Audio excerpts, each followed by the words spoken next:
इस देश में हो क्या रहा है? बाबा सिद्दीक की हत्या का आरोपी खुलकर प्रेस कॉन्फ्रेंस कर रहा है दोस्तों।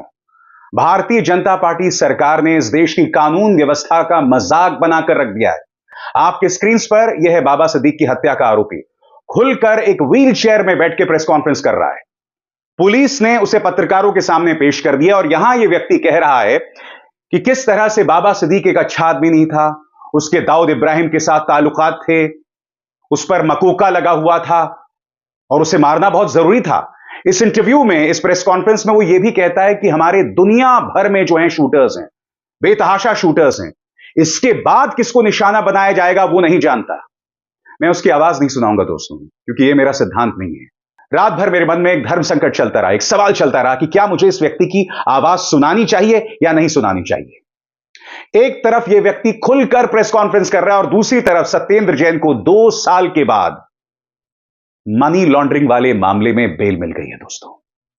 जी हां, 2 साल इस व्यक्ति ने अपनी जिंदगी के 2 साल जेल में बर्बाद कर दिए। इसका मतलब क्या हुआ? अब आम आदमी पार्टी के सभी नेता जेल से बाहर हैं। एक तरफ बाबा सिद्दीक की हत्या का आरोपी इस तरह से खुल के प्रेस कॉन्फ्रेंस कर रहा है और दूसरी तरफ सत्येंद्र जैन को 2 साल बाद बेल मिल गई। यह देश का संगोल युग चल रहा है दोस्तों।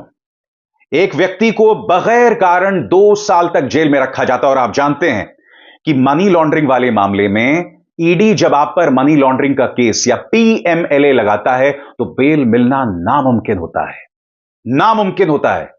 और ऐसे में अब आम आदमी पार्टी के सभी नेता जेल से बाहर हो गए हैं। साफ तौर पर नजर आता है दोस्तों कि आम आदमी पार्टी को खत्म करने की साजिश थी। और दूसरी तरफ बाबा सिद्दीक की हत्या का आरोपी खुलकर प्रेस कॉन्फ्रेंस कर रहा है। इस संगोल युग के अंतर्गत एक सत्येंद्र जैन 2 साल तक जेल में रहता है, बाबा सिद्दीक की हत्या का आरोपी खुलकर प्रेस कॉन्फ्रेंस करता है। बहरहाल मैं आपको बताना चाहूंगा, आपके स्क्रीन पर तिहाड़ जेल से रिहा हो गए सत्येंद्र जैन। पूरी स्क्रीन पर देखिए दोस्तों, यह वो तस्वीर है जब उन्हें रिहा किया गया। जी हां, और जब वो रिहा हुए तो उनकी पत्नी जो थी वो बहुत ही भावुक हो गई। न सिर्फ भावुक हो गई, उनकी बेटी जो है, उन्होंने कहा कि उनके लिए दिवाली जो है वो जल्द आ गई। दिल्ली की मुख्यमंत्री आतिशी मरलेना का कहना है कि ये सत्य की जीत है। सुनिए वो क्या कह रही है। सत्य की विजय हुई है। रिहाई के बाद सत्येंद्र जैन अच्छे खासे उग्र थे। उन्होंने बाकायदा कार के ऊपर खड़े होकर कहा कि यह सरकार सिर्फ 2 लोगों के लिए काम कर रही है और यह लड़ाई एक ऐसी सरकार के साथ है जो 2 लोगों के लिए काम करती है और उसके सामने एक व्यक्ति खड़ा है जिसका नाम है अरविंद केजरीवाल। सुनिए किस अंदाज में अपनी रिहाई के बाद इस बात का ऐलान किया।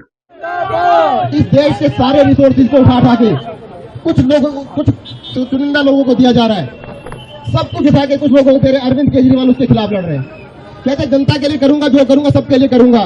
वो कहते नहीं, मैं सिर्फ 2 के लिए करूंगा। असली कहानी वो है, 2 के लिए काम करने वाली सरकार और वर्सेस अरविंद केजरीवाल जनता के लिए काम करने वाली सरकार। भारत माता की, भारत माता की, इंकलाब, इंकलाब। सत्येंद्र जैन ने कहा कि केजरीवाल सच बोलते हैं, इसीलिए ये लोग उनके पीछे पड़ते हैं। बकौल सत्येंद्र जैन, वो किसी भी कीमत पर केजरीवाल का साथ नहीं छोड़ने वाले। सुनिए सत्येंद्र जैन क्या। जो 5-10 हजार रुपए लेके जाते थे ना, 1-1 करोड़ रुपए रिश्वत मांगते हैं आजकल। 1-1 करोड़ रुपया मैं आपके टीवी पे ओपनली कह रहा हूँ कि रिश्वत के रेट ऐसे बढ़ा दिए इन लोगों ने जिसके लिए आप सोच नहीं सकते। बिजनेसमैन को किसी के लायक नहीं छोड़ा है। वो ना कहते हैं किसी को कुछ कह नहीं सकता, काम धंधा नहीं कर सकता है। इस देश में हो क्या रहा है? कहते हैं हमारी जीडीपी बढ़ गई। कहाँ से जीडीपी बढ़ गई? इस देश के अंदर 100 करोड़ लोगों की जीडीपी जो है ना, 30,000 रुपये साल से कम है। 30,000 रुपये साल के अंदर क्या कमाएगा, क्या खाएगा, कैसे चलेगा उसका काम? देश की एवरेज जीडीपी तो 2,30,000 रुपये है। 100 करोड़ लोगों के 30,000 रुपये भी नहीं है। तो क्या हो रहा है कि सारा कुछ लूट लाट के 2-4-5 लोग इकट्ठा कर रहे हैं और उसके ऊपर ये लगे हुए, क्योंकि अरविंद केजरीवाल उसके बारे में बोल देते हैं, पब्लिकली कह देते हैं, तो उसके पीछे पड़ गए। कहते हैं अरविंद केजरीवाल को नहीं छोड़ेंगे, जो उसके साथ आएगा उसको। दोस्तों इन तस्वीरों में देख सकते हैं किस तरह से अरविंद केजरीवाल उनसे गले लग रहे हैं। यह आम आदमी पार्टी के लिए बहुत बड़ा दिन है और इसलिए दोस्तों कि अब उनके तमाम नेता जो हैं वो अब जेल से रिहा हो गए हैं। चंद महीनों के अंदर दिल्ली के विधानसभा चुनाव हैं। अब भारतीय जनता पार्टी के पास कोई मुद्दा नहीं रह गया आम आदमी पार्टी पर निशाना साधने के लिए।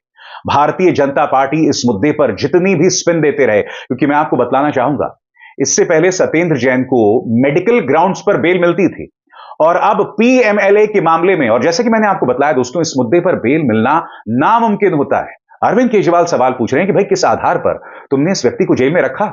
उनका बयान आपकी स्क्रीन पर।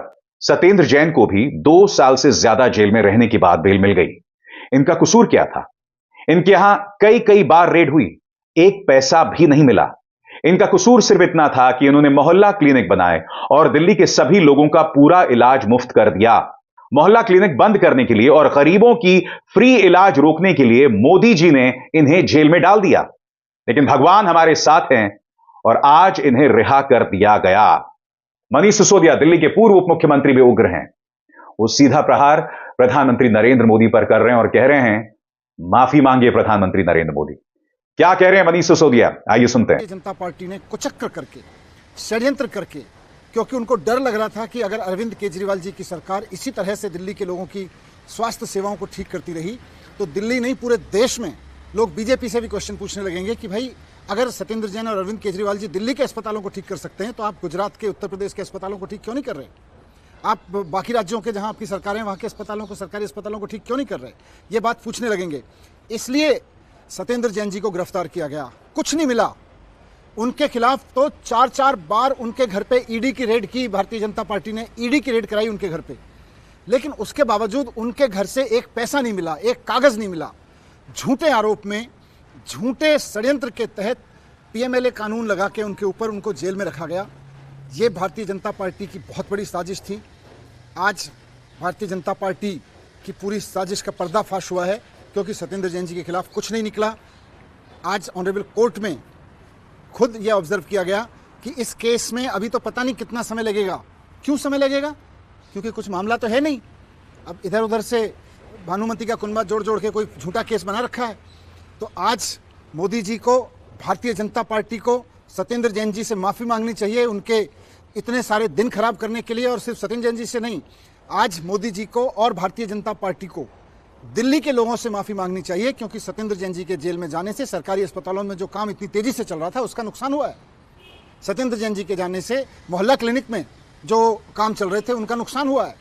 भारतीय जनता पार्टी ने सत्येंद्र जैन जी को जेल में डाला, मुझको जेल में डाला झूठे आरोप लगा के, अरविंद केजरीवाल जी को जेल में डाला, संजय सिंह जी को जेल में डाला। और सब चीज़ों में, इन सब मामलों में एक चीज़ कॉमन है, किसी के यहाँ से कुछ नहीं निकला।